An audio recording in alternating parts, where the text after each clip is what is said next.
School never taught us this, and it's the reason most people stay in a job that they hate. It's not laziness or lack of talent. It's actually way more basic. For context, I run and operate a large sales company in the insurance space. I've worked with hundreds of people who try to leave their small life behind into financial independence. So what I'm about to tell you is not theory. This is a pattern we see consistently. We were taught to think about money completely wrong. Get good grades, get a job, be stable, get a mortgage, and climb the ladder. Maybe your boss is gonna give you a raise. But no one actually taught us to think about how money is created in a factory. I'm kidding. So most people end up identifying as employees instead of builders. They don't think in systems, they think in paychecks. And there's nothing wrong with being an employee. If that's the route you want to take, 100%, many people have a phenomenal life while being an employee. But that mindset is probably going to keep you dependent forever. So the real problem is not motivation, it's not discipline, and it's not intelligence. It's the vehicle you're using to solve your life. Let me explain. A vehicle is how you make money. It decides your ceiling, your freedom, your stress, your confidence, everything. Two people can work equally hard. One becomes free.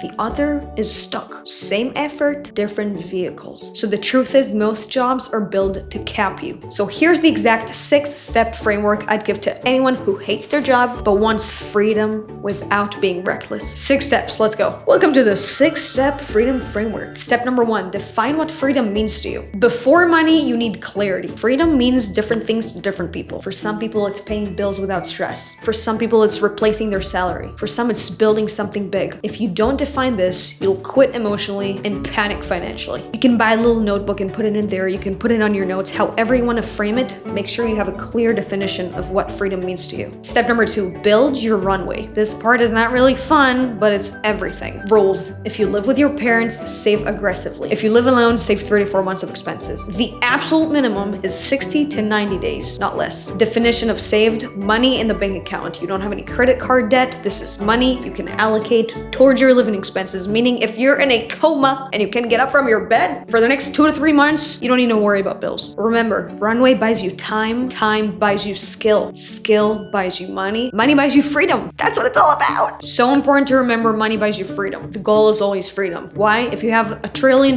but you're in jail, who cares about your money? Do whatever you want, whenever you want, wherever you want. That's the goal. Step number 3, pick the right vehicle. Your income will never outgrow your vehicle. Sales, marketing, wholesaling, trading, appointment setting. I personally believe sales is the most important vehicle in the world. I'm clearly biased because I'm in the insurance sales industry, but sales in general, in any space, is always going to be the best vehicle to start from scratch with unlimited options. If you're not sure what the right vehicle is for you, you can go to ChatGPT and talk with this little platform, brainstorm what you're good at, what you're able to learn quick, and statistically see what works. You have to remember, you're not always going to be passionate about what you're going to do, but you're going to use the money to buy you freedom, and that freedom to do whatever your passion is. Step number 4 is the 5 to 9 plan. Don't quit your job yet. From 9 to 5, you keep your job. Remember, you want to have 60 to 90 days of money saved. So from 9 to 5, we work. From 5 to 9, we build our escape. I would recommend defining rules for yourself, like minimum 2 hours a day, weekends included, no excuses. You don't need more time, you need a second shift. Step number 5,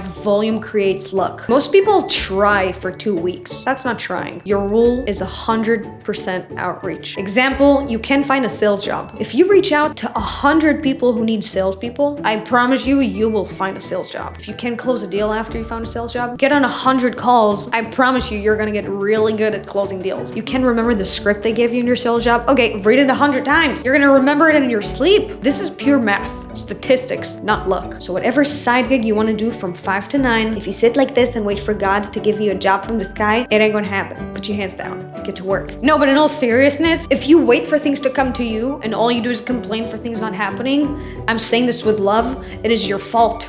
And you need to learn this lesson. Until you reached out so many times that it's impossible to shoot more shots, it's your fault. You didn't try hard enough. Lastly, step number 6, copy the top performer. Once you're in that room and you found your spot, copy the top performer. Stop being creative. That's right. Until this point, we were pretty creative. From now on, you're not gonna reinvent the wheel. You want to find the person who makes the most money in that company. You want to shadow them. Shadow means literally being next to them, hearing all their phone calls, hearing all their Zoom calls, seeing how they do business, how they make money. You're gonna copy their process. And do one more. The top salesperson took 10 calls, you're gonna take 11. The top wholesaler in your real estate business worked from 9 to 9, you're gonna work from 9 to 10, buddy. One more call, one more hour, one more follow follow-up. Talent is overrated. Proximity and reps always win. So to sum everything up, you don't become independent when you quit your job. You become independent when you stop asking for permission to act. Most people never do. That's why they stay stuck. Is it gonna be easy? No, this is pretty hard. But you know what's harder? Having a job that you hate and a life you can't stand. So choose your heart. Thank you so much for being here. Please comment what you'd like to see, what you'd like to learn. I love you so, so much and appreciate you for being here and taking the time to watch this video. Like and subscribe.